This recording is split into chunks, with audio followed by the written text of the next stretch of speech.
Just a few minutes. After watching this video, your image of Japan will dramatically change. You might not believe it, but Friday prayer is a bit later in the day, but this time, for the first time, I tried shooting a longer video that includes my travel time. So, let's take a journey through Tokyo together. First, here I am, getting on the train.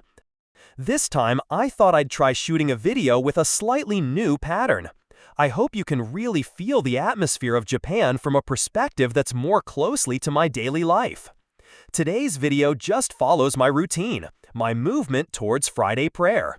For me, this is normal everyday life. But for many of you, especially for those watching from outside Japan, this might seem like a very unusual sight. I think you'll see the differences between your country and Japan. Please enjoy discovering those, and I'd love to hear in the comments if you found today's video interesting, if it surprised you, or what kind of insights you gained. I always incorporate your comments when I make my videos.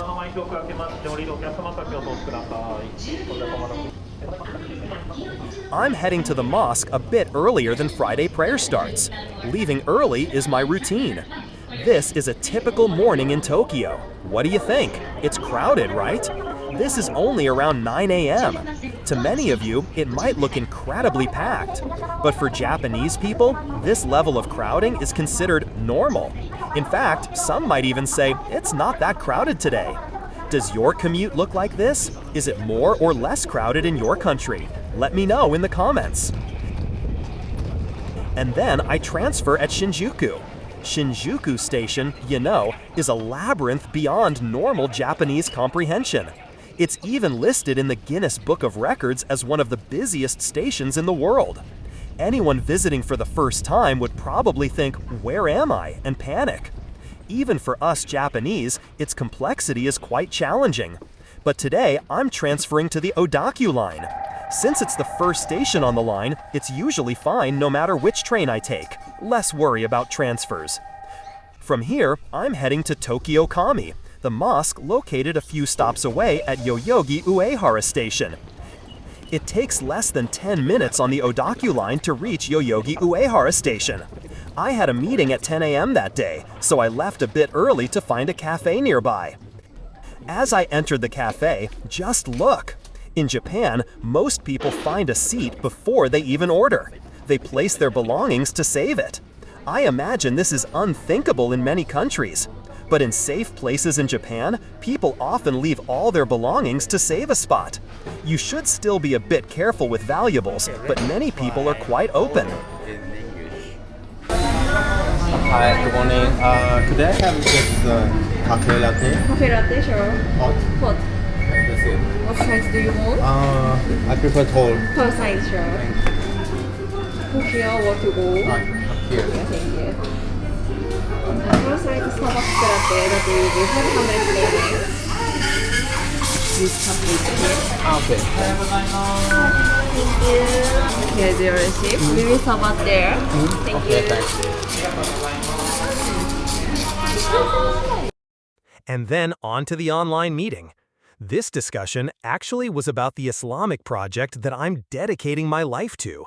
I can't share the details yet, but I'm steadily moving forward, consulting with the local government. I won't disclose it yet. Please wait until we reach 20,000 channel subscribers. I'm preparing to tell you everything then, so please be patient a little longer. There's no need to rush this project, because this is my life mission. The timing for sharing it with all of you will be decided by my own intuition. But one thing I can tell you is that everything in this video and everything in my past videos will eventually serve as foreshadowing. So please, if you have time, do check out all my videos. After an hour and a half, the meeting ended. I barely remember drinking my coffee. What a waste. But that just shows how focused I was.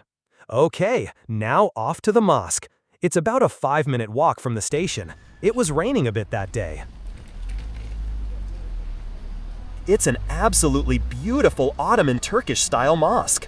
It's the largest mosque in Tokyo, and for me, and for many Japanese Muslims, it's a true spiritual home. When I arrived at the mosque, the first thing I did was put my umbrella away. There were lots of umbrellas, but as you can see, clear plastic umbrellas are the most common in Japan. What about in your country? Are transparent umbrellas so common? By the way, here's an interesting bit of Japanese trivia. Theft is incredibly rare in Japan. For example, if you drop your phone somewhere, it's almost always miraculously found. If it's not found, people will say, "Oh, you were just unlucky," because finding it is considered the norm. However, there's one thing in Japan that has a high risk of being stolen. That's umbrellas. Especially plastic umbrellas. They really do get stolen often. You leave your umbrella at the entrance of a mosque or a shop, and it's gone when you come back. This happens all the time, so just remember that. Then I went to perform wudu. It was raining, so fewer people were inside the mosque than usual. But even so, look, people were overflowing outside. Many people couldn't get inside and were waiting outside. I waited outside too. I don't know how this differs from mosques abroad, but there are only shoe lockers inside the mosque. So the shoes overflowing outside are neatly lined up, as if someone arranged them perfectly. This really shows the Japanese attention to detail, doesn't it? No one instructs them, but it happens naturally. What do you think about this, my Muslim brothers and sisters around the world? How are the shoes arranged around your mosques? And then I waited about 15 minutes before I could finally go inside. It was a bit cold outside. I am usually the only Japanese person there. It has always been like this. There are two main reasons for this. First, Japanese Muslims are incredibly few in number. They are a very tiny percentage of the total population of Japan. Second, it's almost impossible for Japanese people to come to the mosque on a weekday for Friday prayer. In Japanese society, if you work for a company, it's still very difficult to say, "I need to leave to pray during lunch." Most people don't have the kind of flexible work arrangements that would allow that.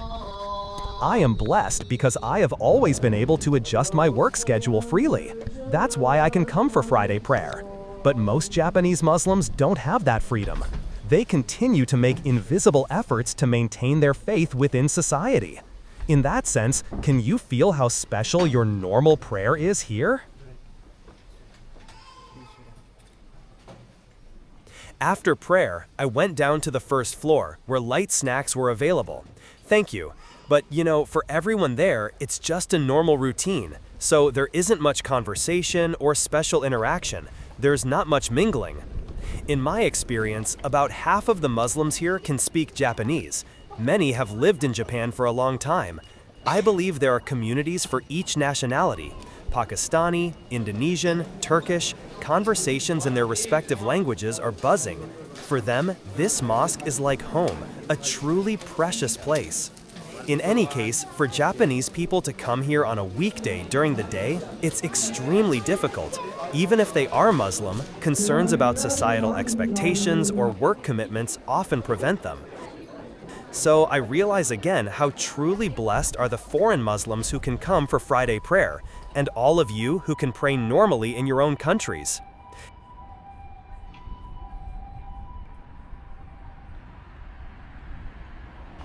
After that, I returned to Shinjuku.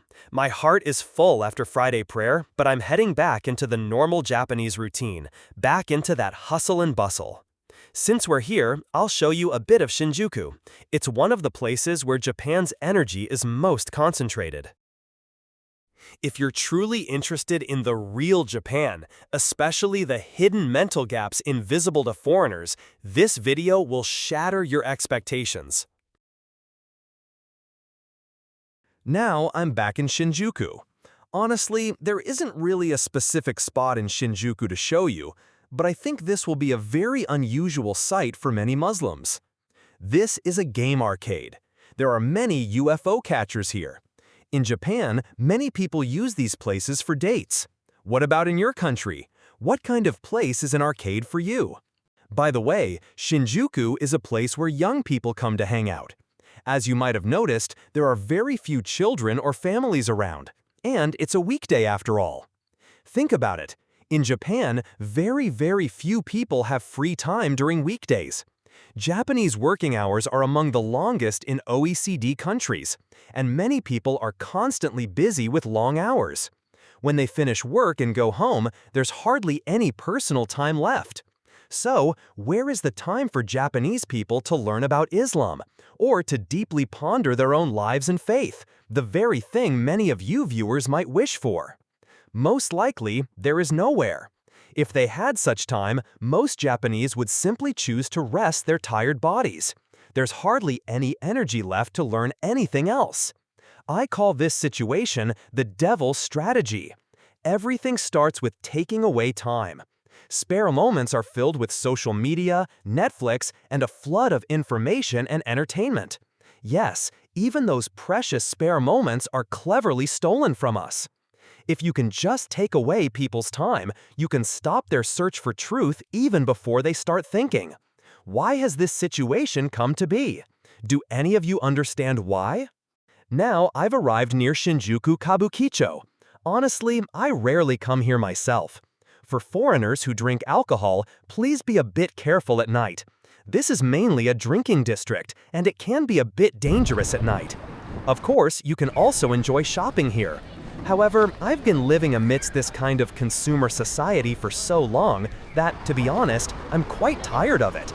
But by showing you this kind of background, I hope you can gradually start to see the reality of Japan and of modern society.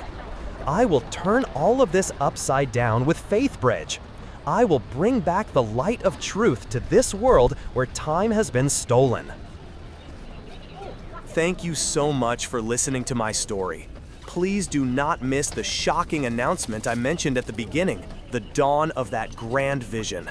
And I want to ask you, through this video or through my past words, was there a moment when you felt the presence of the unseen great being, Allah, or began to think deeply, what is the true meaning of life? What was the trigger? If you are willing, please share your precious experiences and feelings in the comment section below. Your single word might become the trigger for someone else's soul to awaken. And if you resonated with this activity, I would be truly happy if you could show your support with a like and by subscribing to the channel.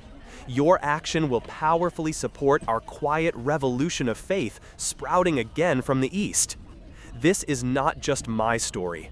It is a story of the future that we will create together, you, me, and many unseen companions.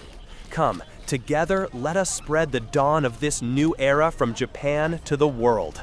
I am waiting for your comments from the soul. I will turn all of this upside down with Faith Bridge. I will bring back the light of truth and freedom to this world where time has been stolen. Inshallah.